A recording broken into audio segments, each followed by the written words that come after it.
Shadowy, a great call from Brigged up to EMP, and there's the gong, well deserved. Yeah, really well played. You just use the EMP there. You're going to have the mines built up now and this pulse bomb. The pulse bomb, you're going to have a little bit of, you know, maybe a tricky time trying to find the value for. You want to get the lamp out of Bluey first. Maybe you want to get the Wraith form out of Panarchism. But either way, you can at least go in with that pulse bomb, get some cooldowns out, and then you can go in for the hit on this Wrecking Ball. So again, T4T rotating towards this outside. This is what's been working for them, playing in these close corridors. Well, big mines eventually gets hooked out. The purple landed on the rose, but it's Shadowy who opens it up there as the rest of Brigged up just sees the team. They follow it up, and eventually Shadowy does have to pay for their crimes, but it looks like the rest of T4T is good to clean this all up here. Hook goes a little bit wide. Rose can't quite connect onto the Lucio, and the point has got still ticking up for Brigged up. 42 and slowly climbing. A late pick is so big for them. Oh, yeah, and Panarchism had that Death Blossom ready to go. Okay, long hook. You're not going to be able to take down the Wrecking Ball that easily, though. And now T4T, I mean, you got lots of ults to work with here, but it's still this mobile comp here from Brigged Up, so you're going to have to try to find some way to break into things here. I feel like Ham is just scouring this map right now for every pack. Now with the point being pressured on by T4T, a hook goes a little bit wide, doesn't quite catch there, but Test is live, waiting for the next step. Whole Hog is sent in from Rose, but nope, Ham's just gonna not get out of the way. Nope, nothing there. Eventually gets pushed out of the way into the back line where the rest of it is. The Wuyang wave doesn't quite catch through, but it's enough for Nen to team up from the hook there. Panarchism does get the sound barrier though, just from the threat alone, and T4T manages to continue to pick them out. It's gonna be the wave in. Does get a shock. That's enough. And T4T with a little bit of an investment managed to keep it going. 62 means there's still plenty of time though. Yeah, absolutely. And now another EMP ready to go from Shadow. We saw what that did in the last one, but T4T playing a little bit more split now, maybe recognizing that EMP is on its way. You have this window ready to go from Bluey. You'd love to like not get caught in this so you can use that window to try and stabilize. EMP there going through and does go wide, but looks like nothing. Trade come through, pulse bomb miss as well, but the duel in the back, Horseboy, they're trying to get some good work in, manages to hit Nen, looking to close that out. Meanwhile, point did flip to T4T, but it's going right back the other way with all these picks coming in, and still, again, a back and forth we go. Having a Horseboy over on this Ana instead of that Moira is making it really, really tricky here for Rose, because even if you don't get anti, there's always that threat of the anti, right? And there's no way to cleanse it. Kiriko banned out, and now Mine's ready to go here. Ham is going to be able to control a whole lot of space with this. Now, we do still have this Death Blossom ready to go from Panarchism, but just hasn't really been able to find an opening. I mean, they got value simply by threatening it, but it's not enough sometimes, and I mean, it's hard when there's so much threat on the point. Taking the 99, overtime is live now, and so we see the contestant. Pulse Bomb does manage to get something. It's not enough. Now Nano onto the Hamster, trying to get any amount of damage in there, and that's enough with the rest of the team packing in. Pushes them through the limb. Beautifully done from Ham, just to displace. That is exactly what you want to see out of your displacement tank. Overtime ticking down, and Brigged Up show why they are the #1 seed. Yeah, really, really great comeback. They looked absolutely fantastic on this Wrecking Ball composition. Good. You know, you stumble a little bit on Mecha Base, maybe not as comfortable on that kind of being forced into those brawl compositions, but as soon as you had the space to work with, yeah, Brigged Up looking fantastic and coordinating really well in this Wrecking Ball composition, which can be pretty tricky sometimes. Yeah, say it's not an easy comp to run, but at the same point, it's also not an easy comp to play against in a lot of ways. It's one of those things where, you know, when you get to Masters and above, right, that's where you start to see players really get full advantage and the coordination come together. So, I mean, T4T, we know they're a good team, but they've definitely found a good matchup here. It will be T4T's pick, which we don't have to wait too long for because we kind of already know what it is. But they will also likely take first ban. So let's think a little while we're waiting for the setup here. Where are we doing? Where are we going? What are we doing here if we are T4T or Rain? If I'm T4T, I'm maybe a little bit traumatized by that Wrecking Ball. So you don't necessarily have to ban out the Wrecking Ball. The nice thing is about playing into Wrecking Ball, you need a very specific type of map, need a lot of open space to kind of work with, and you can pick a map that is going to be a lot harder to run the Wrecking Ball. A lot of those hybrid maps, some of the escort maps a little bit trickier, definitely wouldn't be taking us to a push or a flashpoint just yet. But yeah, going for a map where the architecture is just not going to favor that Wrecking Ball as much. T4T won the sub-map of Busan where they were forced onto that Orisa composition, and I think T4T looked really good on the Zarya, so taking them to a map where you can potentially run that Reaper Zarya composition I think would really work in their favor. And I think you hit the nail on the head, Rain, because we do have our map in, and it is going to be everybody's favorite. Say it with me, King's Row, which you, as you said, the architecture doesn't necessarily favor ball here, and it does favor the Zarya Reaper. So, I mean, the picks, that makes total sense to me. Well done predicting the future. Now, on to the harder pick here, because we have the ban phase incoming, and like you said, I don't know that I agree. I don't think we need to ban at Wrecking Ball right away, but T4T do. I mean, we'll look on the other side, Brigged up. I mean, your tank is gone. Tank is safe. So what are you? I mean, you saw so much. Like, what are you really afraid of? I guess. Yeah, I mean, T4T definitely sticking on kind of a very similar composition. They did make a couple of swaps over onto the Torbjorn, which, maybe okay, you could potentially run that here. But I am curious about what they're thinking they are going to run now, because you're probably not going to run the ball. The Ramatra is a pretty good option as well. So, banning out something that is going to help this Zarya composition, maybe a Reaper, maybe the Lucio, both of those kind of enable that Zarya to play really aggressively and build up a lot of charge. Well, I mean, it makes about as much sense as anything else we could see. It's not like you have anything to protect, so I see nothing wrong with that wonderful analysis. But I mean, it's tough to say, and we will get the full clock. Incredible. It's going to be the Reaper, which I can see that. You called it. I mean, there's still a couple decent options you can kind of swap in there instead. But I do think that, like you said, I think that taking the Reaper really does cripple that plan a little bit. Yeah, that's definitely what T4T is looking to do. Now, for replacements for Reaper, I have been seeing Mei can kind of fit in just in the flex DPS slot. You're not going to get the same value that the Reaper would, but who has been getting more and more playtime is actually the Bastion, especially here on King's Row. So Bastion, at least, you're going to have kind of that same survivability as the Reaper. You're going to have a whole lot of damage output and an excellent bubble target, right? People are going to want to shoot at the Bastion in the form, so Zarya is going to be able to get a lot of charge off that as well. So potentially an option to swap over if the Reaper's not going to work for you, T4T. Well, it's not. You can't play it. Yeah, it's just straight up not going to work, and that's okay. You accept these terms for what they are. I mean, considering T4T, I think we were kind of expecting maybe, I don't want to say we were expecting a lot more out of them, but I do think they showed us a lot of interesting things. The one I was actually going to call is I wonder if you could squeeze the Venture into this slot, because you do get a lot of aggressive play out of it, but I do think it is that they're very fragile too. Yeah, they definitely, I mean, yeah, similar to kind of the Reaper, right? You're going to have a lot of damage output, but as soon as that cooldown is forced, just like the Reaper Wraith, once that gets forced, you're going to be a pretty easy target. Now, the nice thing for Reaper is that he also has the Shadow Step, so it's kind of a 1-2 get out of jail free. Venture doesn't necessarily have that. They definitely do have the damage output, but yeah, we'll see how they can, Panarchism can slot this in and make this work in this composition. I think Nen on the Widowmaker here definitely going for maybe an opening pick. I don't know that we stick on this, but yeah, the Pharah actually on defense here, as we do see Ham back over on the Orisa as well. So this is a good matchup for Rose on this Zarya. Yes, it's a good spot. The Ashe is the final conclusion. I thought we were going to stick the cast, but what do I know? Interesting lineup there. Is Stein, again on the Pharah, we've seen some Pharahs make some devastating work here, but Pan is already deep in. Oh, the wall is so punishing. Oh no, that's the difficulty with Venture, though, is you're all in and you gotta survive it. So back to the drawing board for T4T. They'll hold this position, since they are in a decent position here, they'll hold this corner for now, but it's still gonna be a lot of poking. Rose falling a bit low, has to kind of, again, give a little bit of weight. Now Panarchism is back and ready for more. Nen is on the high ground, and this is so important. Panarchism does go eventually again. The Pharah of all, not what I was expecting to see come up, but that's a huge opener as Nen now on the flank. That angle has the Orisa in their sights, looking for more. Just chipping away as they have to retreat into Hotel. Knows the map is up there somewhere, but can't quite get him out of the way. First tick through now is T4T. They know they're waiting.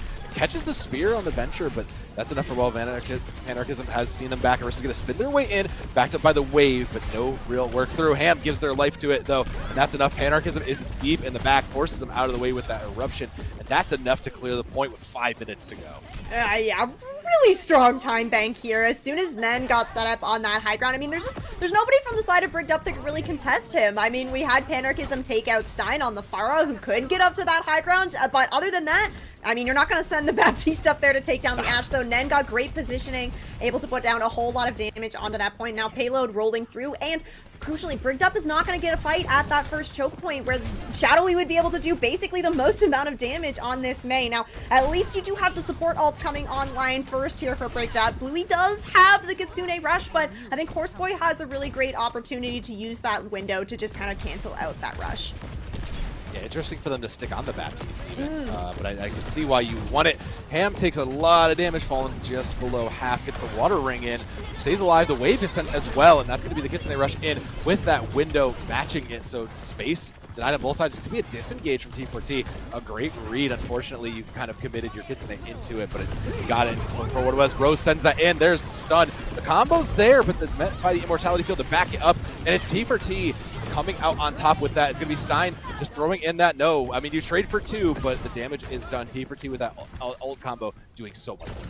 Yeah, we see that the Tidal Blast from the Wuyong is actually kind of used as a defensive ult in those Graviton Surge, right? You're using it to engage, but you're also using it to kind of try and force everybody away from the grab, and this is going to be second point picked up here. T4T blazing through. You still have the Bob ready to go from Nen. It is the Blizzard ready to go from Shadowy, though, and I think that as we get into kind of this third point, it's going to be a little bit easier to kind of find these walls and split off Rose. Rose down to 36 before they finally got the way. Bob and Blizzard both met. Where did they end up? Both kind of get out of the way, zoning their way through. But Shadowy on the flank now. It loses to Nen on the Ashe. Beautifully done by the sharpshooter there. Just keeping control, pecking away at the Pharah here. Ham not able to get out of sight, and T4T are just rolling through King's Row. Yeah, Stein is sticking on this Pharah here. It's really hard to kind of get the value because T4T is just moving so quickly that Pharah doesn't have enough time to kind of do the poke damage that really needs to be done. Shadowy is going to swap over onto the Sojourn here, so a little bit more kind of consistent damage to go along with that Pharah, but I mean, more than 4 minutes on the clock. The damage has been done here. Is T4T going to have this Tidal Blast ready to go very shortly as well? Sure, but sure, that first we have the Graviton Surge to deal with. Zarya managing to, just about managing to live through it, and with Rose down, that means the rest of the team will be soon to follow. No additional ults needed, and I mean, it's a reprieve for Brigged up. Yeah, nice one, a little stabilization here. Now you're going to have both support ults ready to go as well, and you don't have to use that Tidal Blast to kind of combo with the grab here, so you could potentially kind of go aggressive with that. Give it over onto your Zarya when you got high charge, walk it forward. There is going to be a Tidal Blast, like I mentioned. Tommy has that ready to go in response from T4T, and that is basically going to be not only a kind of defensive ult and it's going to give you that healing, but it's a zoning ultimate as well. It's going to force Brigged up kind of to push backwards.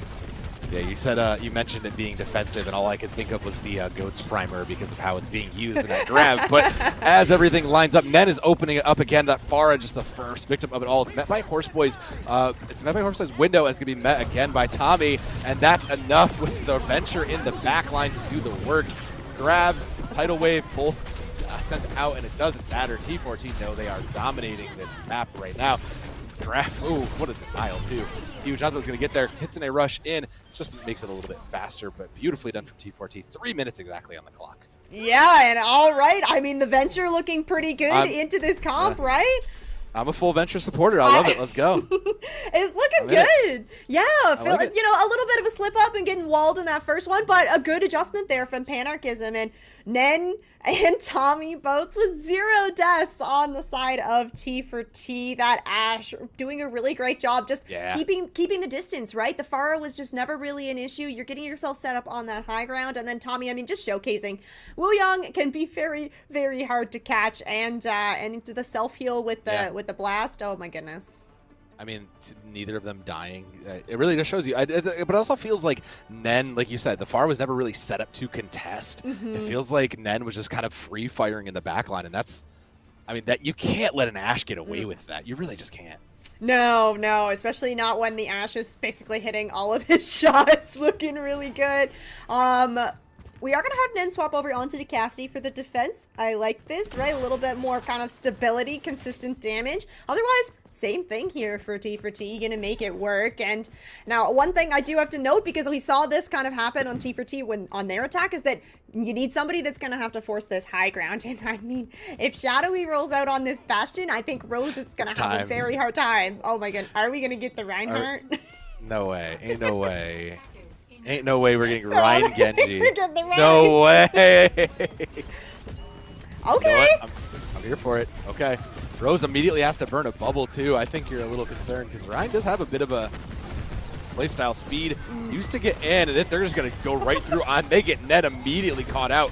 Brilliant use of speed from the side of Brigged up to get that pick, and they'll give up the space a little bit for now. They're kind of a little trapped in here, but they've got the man advantage. So now with Stein going out, getting Bluey, that's a huge punish onto that Season Next target. Wu Yang's going to try to skate out of the way, but I mean, damage is done. Shadowy's there to clean it up, and I mean, I don't think you could have predicted that if you were T4T. I think that's just you kind of just were kind of blindsided by it. Yep, I totally agree. Not only was the Bastion a little bit of shock, but having that Reinhardt to go along with it, just basically to protect the Bastion, you speed in, it's just game over there. T4T though, everybody's gonna get this close spawn. If I'm T4T, I'm not going in for a recontest here. You're gonna try and just hold this corner, and it does seem to be the plan here. Much further behind in ultimates, though. Horsepoire's going to be able to get this window on very, very quickly. And as we head into this street space, that's going to create a whole lot of space for Brigged Up.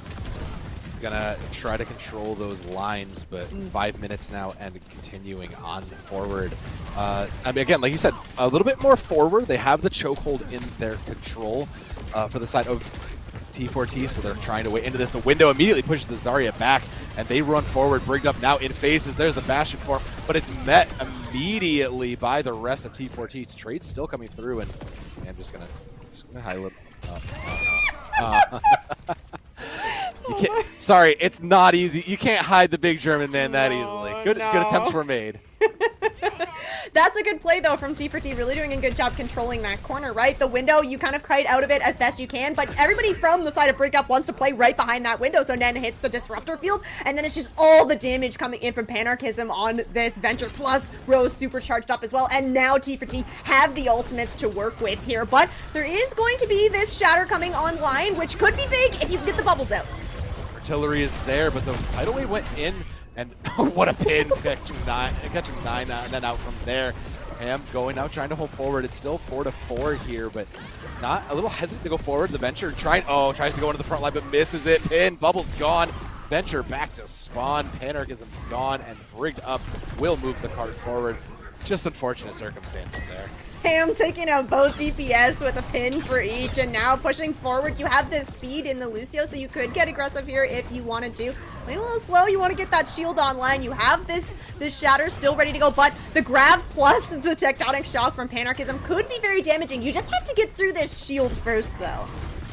It's a lot of shield, and considering the Rhine has the corner, it's going to come down to these ults here. Rose with this grab surge trying to look for something in the way, because that Rhine has just been owning the space. You can see it, Rose is kind of hesitant to even push forward, just knowing what's there, but the Rhine goes first, shatters, Bubble blocks it, beautifully done there, and the grab is response, but the damage is still comes through on both sides. Dragonblade in the back now, Stein trying to put the pressure out, but it's Panarchism to catch us two with that Venture ult still alive, and Ham, I mean, the picks still continue to trade. Card is rolling, and T4T just has to give up the space. They can't quite contest into this Genji.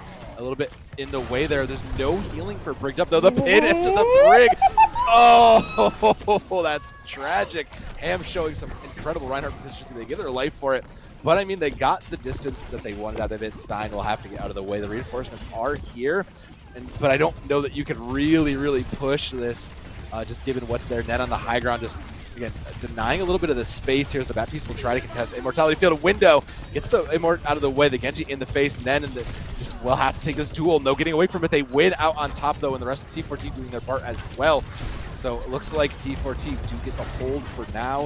I think that was the artillery coming in as well. So just trying to do it. There's a tidal wave late from Tommy, and it doesn't quite get this. It gets a stun, but it's not enough. And then there we go with the overclock. Now finally closes the page. That was a very greedy from Brigged Up. When you lose Ham there, I don't know that you want to kind of go back in for the recontest, especially where Rose was back in the fight for T4T. And unfortunately for Brigged Up, they burned through all of their ultimates there to try and cap that and didn't find the space. Now you are looking to basically just build up to the Shatter, which we did see Rose blocked the last one with the bubble, and already the Kitsune Rush is ready to go here for Bluey. Similar to that window, this is an excellent kind of phase of King's Row to use this. That is not the alleyway to turn down. Shadowy just absolutely ran into the 2v1, and Panarchism follows them with one of their own. Kitsune Rush in this small room is basically means fight's over. Stein will trade one out, but I mean, not really going to change too much. A minute 20 on the clock. Still a little bit of time left for a fight. Yeah, Bluey on the Kiriko, he's gonna get back into this fight for T4T fairly quickly. Now, Hambalsis has built up to the Shatter, so again, gonna have an opportunity to maybe hit a pretty big one if you can get these bubbles out. Everybody is playing fairly clumped up for T4T. You're gonna have Nen kind of over on the high ground, so you're not gonna be able to get one Shatter over onto that Sojourn, but otherwise, ooh, I like this rotation, trying to catch T4T off guard. They try, didn't quite get there though, as so much energy just goes into that Reinhardt shield. Stein taking dangerously low, and the Lucio trying to get an angle, but Bluey wins that flank duel right there and forces T4T back out. Brigged Up going forward though, can't quite get around the corner. Lucio's there and eventually gets punished for it. Brigged Up going to try to take the log rotation out of the way, and they'll get out safely with most of the team intact. Yep, this is exactly what you need to do if you're Brigged Up, because you have no support. No, you still didn't have any support, so Shadowy is going to get sent back to that spawn, and now T4T comfortably ult. Well, kind of even for the ult, but you have this Grav ready to go. Now, Vincio does have this beat, has been pretty good about that, and you have the Lamp as kind of the backup here. So as we come into this last fight, this is where everything needs to be dumped here for Brigged Up. Everything must go. There's the Graviton Surge, and it's met by the Sound Barrier. Overclock it from on high with Nen. Doesn't quite have the angle for it. Sees this counterpart Sojourn, but has to get out of the way, and Shadowy punishes them for turning the head onto it. Brigged Up, get 3, make it 4, make it 5. They will roll, but overtime's still ticking. That cart rolled back quite a bit. There's going to be time for one last touch. Yeah, Brigged Up did a great job with their ults there, right? You use the Shatter, you use the beat, but you've got both those DPS ultimates ready to go. You are going to have this Tidal Blast from Tommy, which I mentioned can sometimes be used as kind of this defensive ult for the Blade, but Stein's been pretty good with these Blades so far, and we'll see what Panarchism can get done. Is going to be the first touch coming from the Venture. Well, it's going to be this window on high with Shadowy just trying to pepper through. Tidal Wave on in on the Panarchism. Doesn't quite get it, but it's met by several more ults. Stein going in with that Blade. Can't quite get anything. Has to deflect, get out of the way. Barely manages to live as the Venture pops back into the fight. Shadowy at 20 HP has to get out of the way, but Rose is the first one to draw blood there. Overtime continues to tick, and the rest of Brigged Up is very low, but the Kitsune Rush from Blue is probably going to be the turning point here now as the rest of the team, the Reinhardt falls. There's anybody else to touch. The last body's thrown at it, and the rest of T4T clean up the point. T4T put their foot down on King's Row and bring us to 1-1. All right, looking good, even though that Reaper got banned out. Really nice pivot over onto this Venture. I think Panarchism looked great on it. Nice, consistent damage. Rose definitely doing a whole lot of work on this Zarya. And, of course, Nen hitting all the shots, looking great on the Ashe and on the Sojourn here. So I like this from T4T. You really needed to kind of win your map pick. Oh, jeez, yeah. Yeah. No, this is great though, right? Winning your map pick, evening it up, you got to feel confident. They got to feel confident going into this, but I mean the work's still not done. There's still at least two more games to be played going on. But we're going to take a quick break, give at least the casters a chance to catch their breath, and we'll be back in just a minute after I get a drink of water and I don't know. We'll be back.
Cash and the ticket is yours. Cash and the ticket is yours.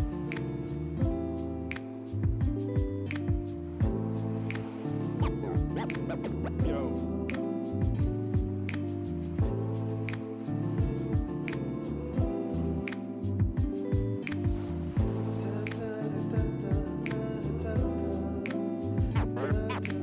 Cash and the ticket is yours.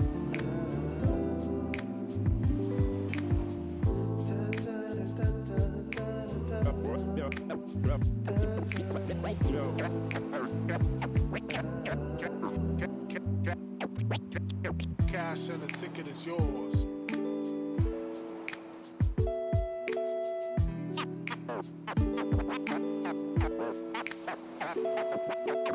Cash and the ticket is yours.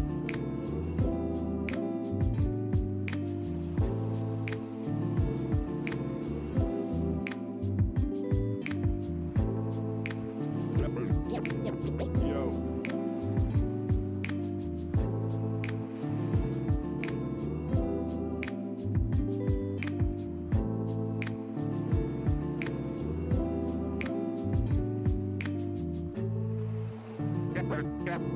Cash and the ticket is yours. Yours.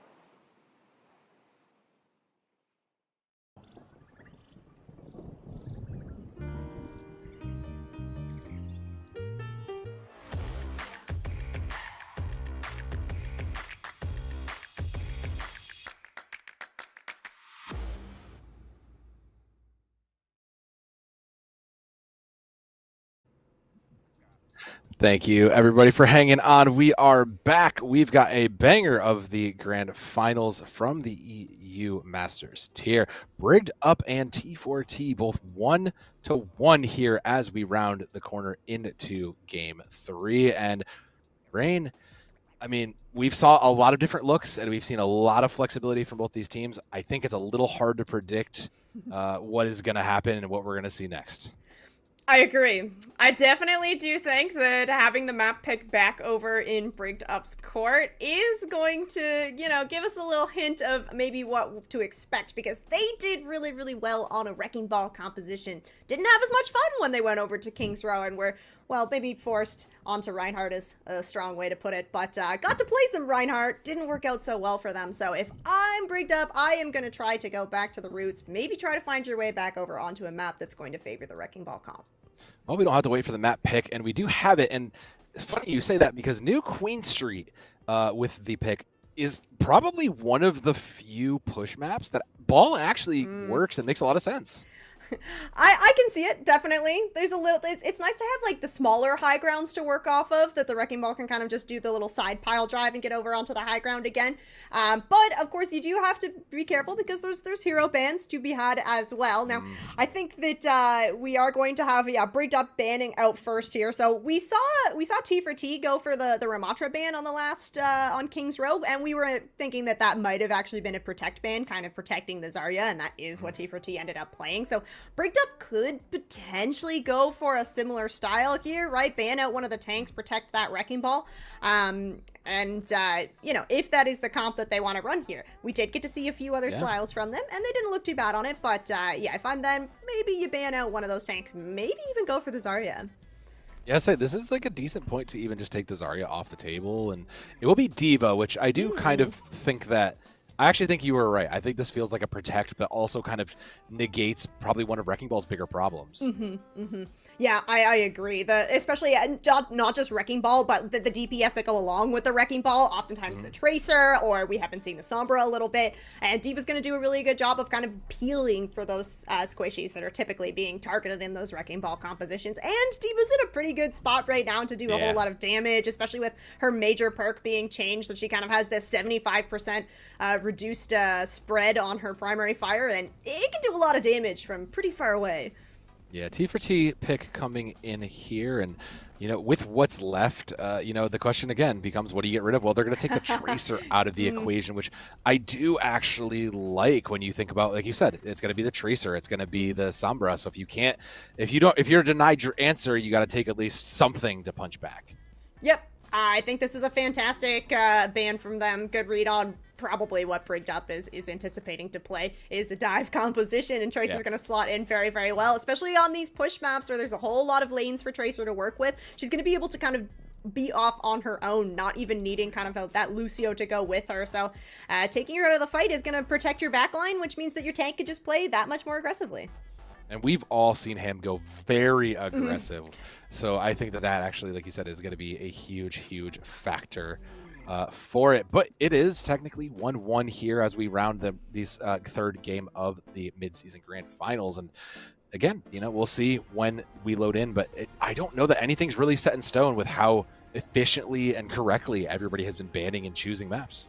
Yeah, really good reads from both of these teams. You can see that this is Masters Division. These players have a good understanding of the game and how to play the compositions that they're favored on.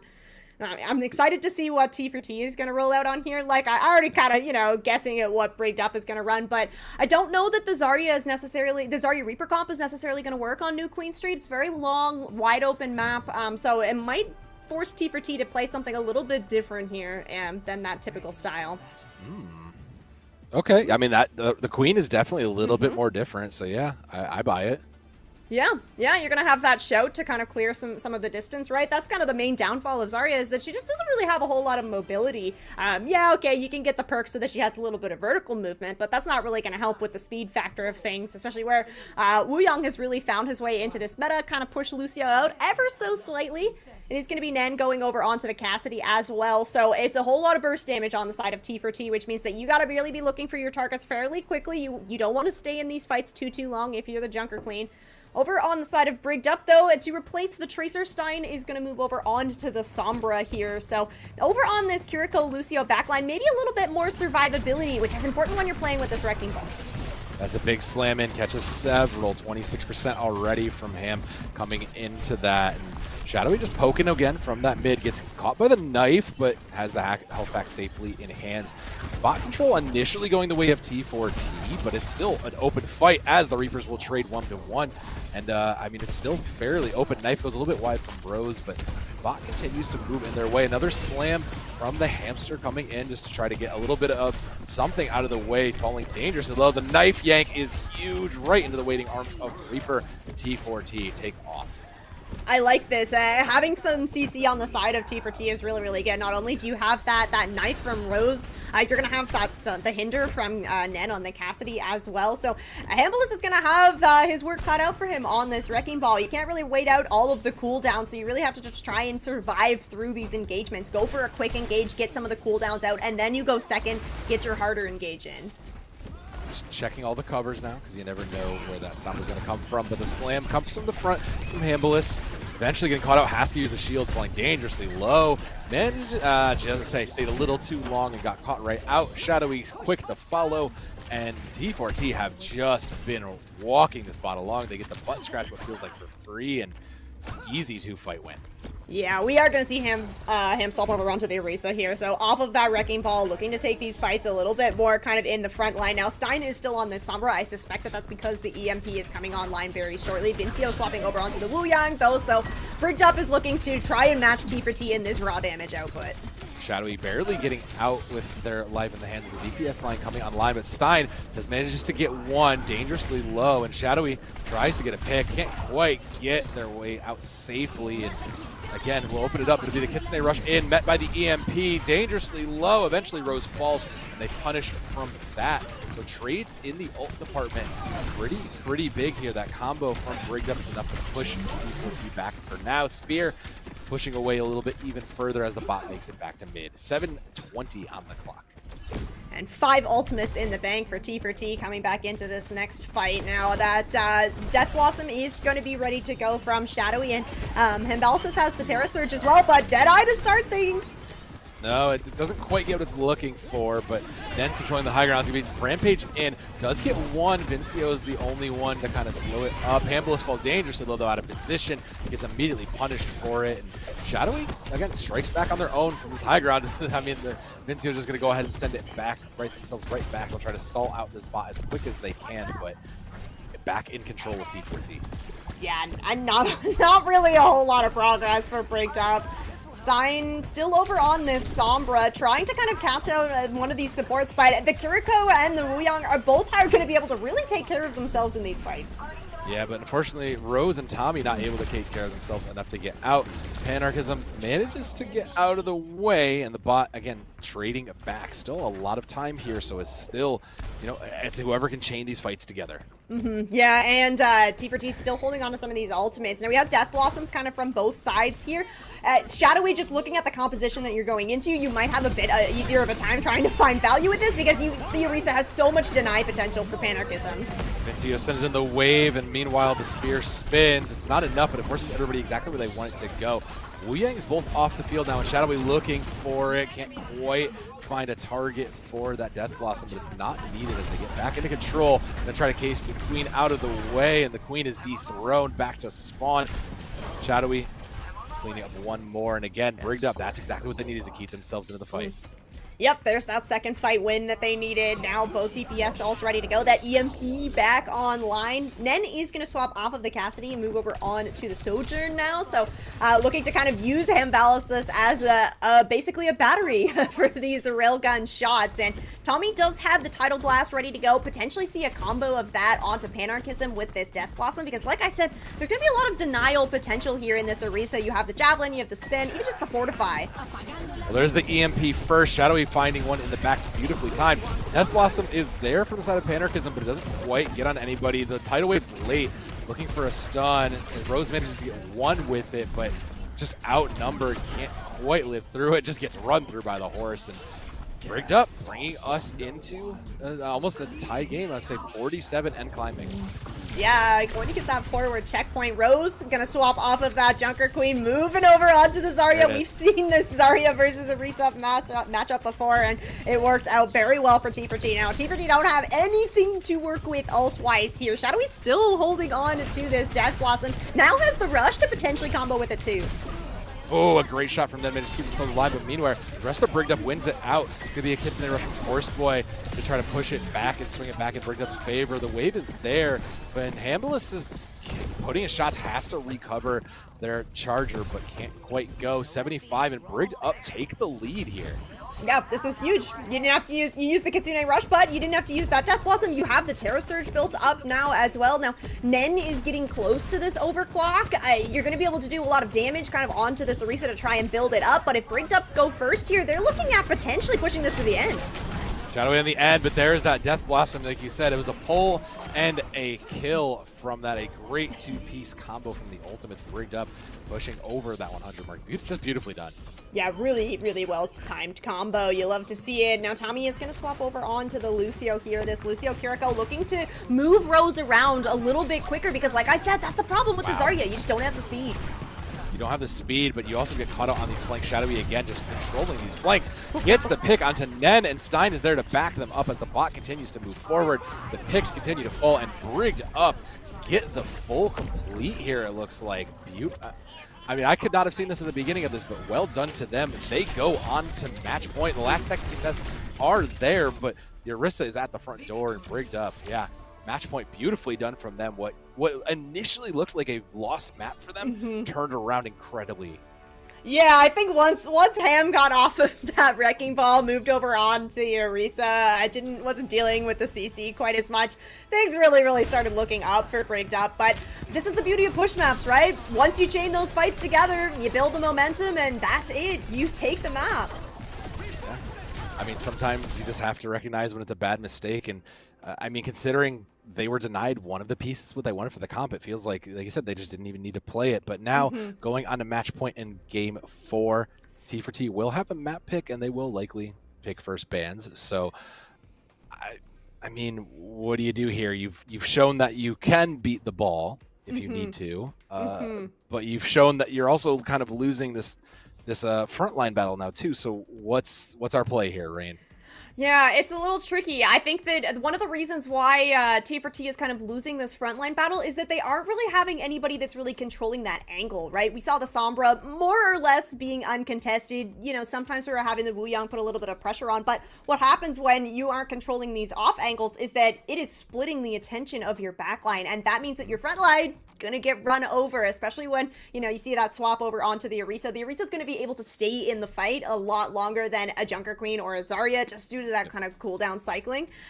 So I think that if I'm T4T, you gotta get somebody over onto the Tracer, maybe get somebody over onto the Genji, just someone that can put a bit of pressure on these flank angles so that your supports can really focus on keeping your front line alive. Right, you are. We've got our map pick in, and well, we will be heading over to Flashpoint. It'll be New Junk City, pretty brawly, and I think this kind of makes sense from T4T. Maybe you're expecting to, maybe you just want to try it again, just keep us back in like the Reaper Zarya reign, because that is where you found the most success. Yeah, that's what I'm thinking as well, especially if we're going to a Flashpoint, you know, Suravasa, you definitely could run the Wrecking Ball a lot easier on that. Now, New Junk City, you could potentially run it, but like you said, it's typically a little bit more of that brawly kind of a type.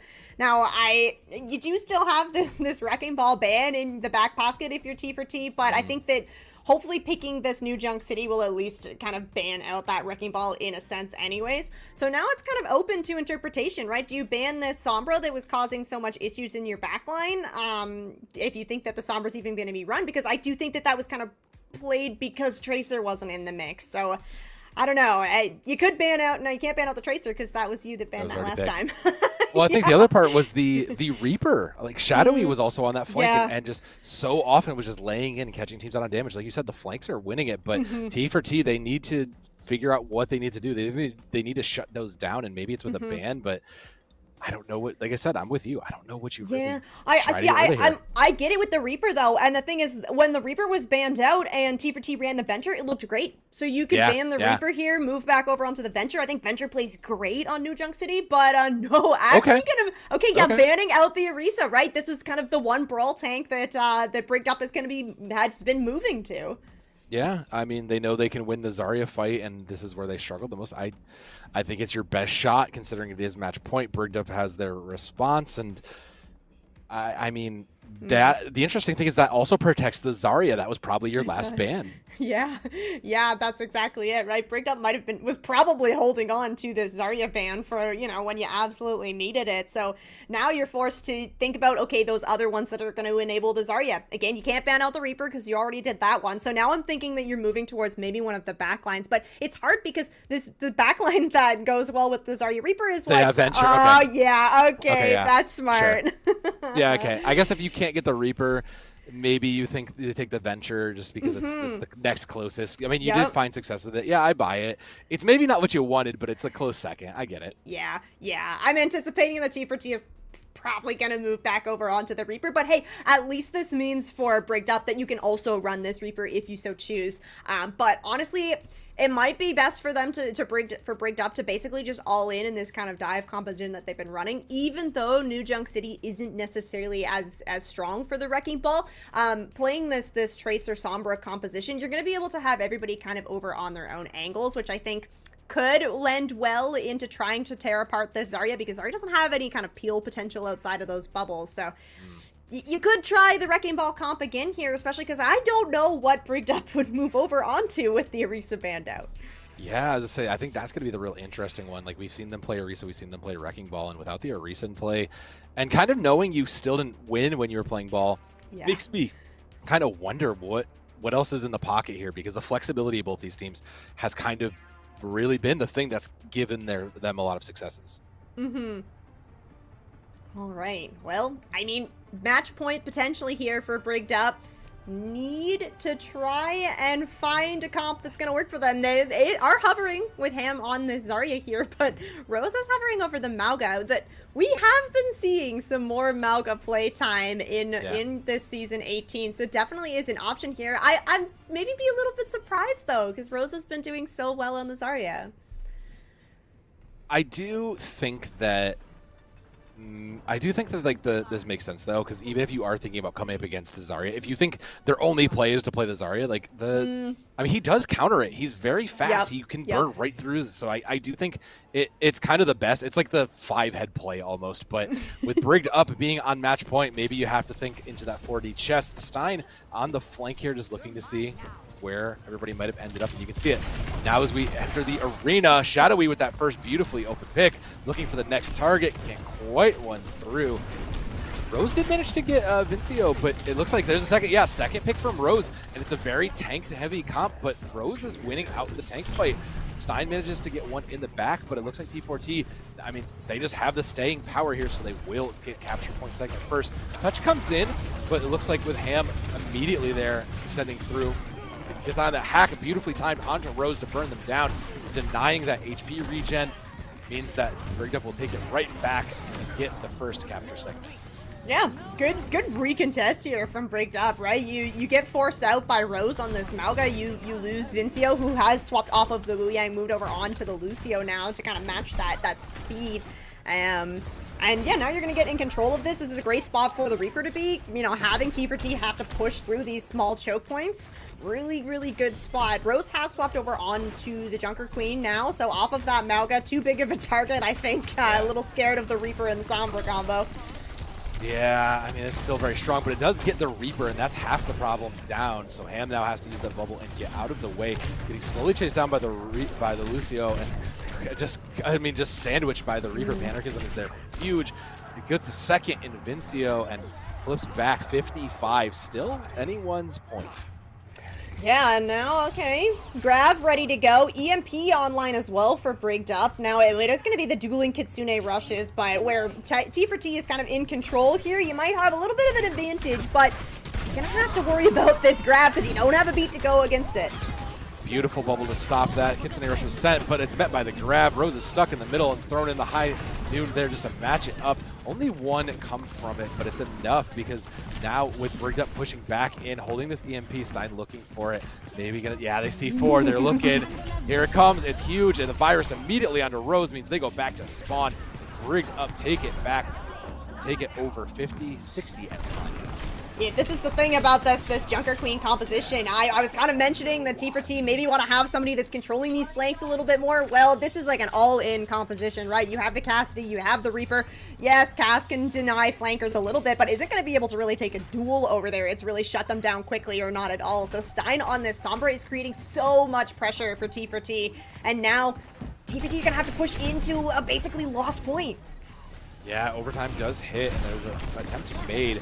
But with the shout already used, the Kitsune rush now in from Forest Point. Wow, Shadowy just eats it immediately. Panarchism tries to dance, but can't quite stay on the floor, so both Reapers down. As overtime continues to tick, and Ham at full charge is trying to burn through whoever is left here.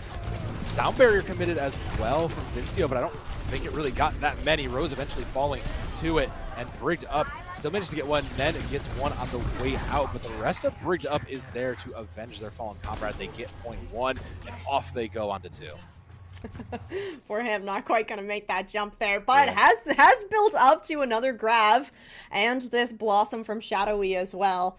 The Deadeye from Nen could act as a bit of a zoning ult for this, potentially even a defensive ult into this Grav, but right now it looks like Brigged Up are actually going to get the defensive advantage here, getting set up on the high ground. Wow. The high noon thrown immediately in, and Shadowy just goes aggressive. You said it. The all-in comp just got all into their raid. That was incredible. Oh, yeah. And the nice cleanup there as well. Another team kill going the way of Brigged Up, and that's just the Blossom, right? So now you've got the Grav to work with. You're going to be able to build up to the EMP basically off the back of this Grav. Shadowy kind of lurking in a corner here, just waiting for somebody from T4T to step their toe through, but it actually is going to be a rotation towards main. T4T looking to create a little bit more space here, right? Nen doesn't want to fight right in the front line, needs a little bit of room to work with. Now trying to get an angle for something just to click those heads, but they've made it around their angle. Grab goes in, Ham gives their life for it, but Horseboy is good for 3 in the middle of it. I heard that go off, and Rose did manage to hit Vincio with the with that ultimate, but it just didn't quite get enough. Committed in vain as the rest of your team back at spawn. It's a late pick onto Rose, and just unfortunate timing. So get ready, right? Everybody from T4T, all 5 members making that rotation around the corner. Well, that's going to be a 5-person grab coming through for Ham. And yeah, Horseboy, the kunai so dangerous to the dome. Shadowy once again set up in this corner. Rose has swapped off of the Zarya, so over onto the Ramatra now. Again, trying to create a little bit more of a front line to kind of work with here. I kind of wish we could just take the duel, but what do I know? Panarchism now dangerously low there as the overtime hits. They're looking to chase down. Shadowy again opens it up, a 4-man EMP. That's the rest of the team there. Stein good for another one. And T4T, they just got blindsided by this DPS duo. Yeah, really great EMP from Stein, and there's nothing that T4T can do to kind of respond to that. Now they're looking at a map and series point here. T4T need to find some stabilization as we head over to Junkyard.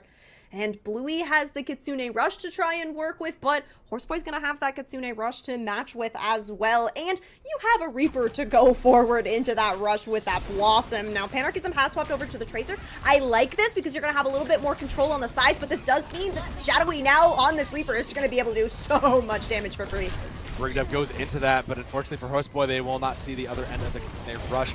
Damage is still coming through. Stein on the flank manages to get one, but Ned trading out there as well. Ham dangerously low. Eventually T4T get it. A Virus is very late, but it does keep the pressure onto Rose. A little bit of parting damage as 0.3 will go the way of T4T. And nothing committed into that. You still have the Kitsune Rush ready to go. You have the beat now online as well. Nen with the Deadeye 2. Now we are going to see Stein swap off of that Sombra, move over onto the Tracer. So looking to get some of these finishing kills, right? You have your Reaper TP in, you get the bubble, do a whole lot of damage, and then Stein can just basically dash through, try to get some resets.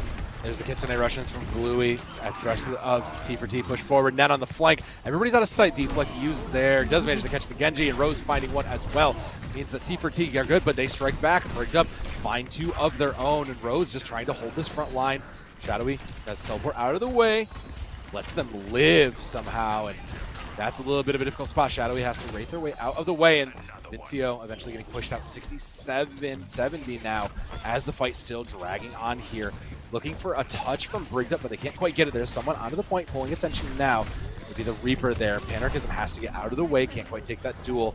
Shadowy also has to give up and wraith their way back out. 90 on the point here. Shadowy teleports in, looking for somebody, changes the direction, gets the Ramatra looking, gets out of the way. Overtime triggered here, looking for the next target, and then trying to find anybody they can just click these heads onto, trying to keep these flankers in check. Overtime live now. There's still someone on the point. Annihilation is in, met with Sound Barrier. Rose trying to find a target to capitalize onto it, but can't quite get away. Tracer, Panarchism finds one and looking for more, but Rose with the Annihilation finally catches the second. 2 more for the side of that, and T4T keep the dreams alive here. They get 0.3 in Junkyard.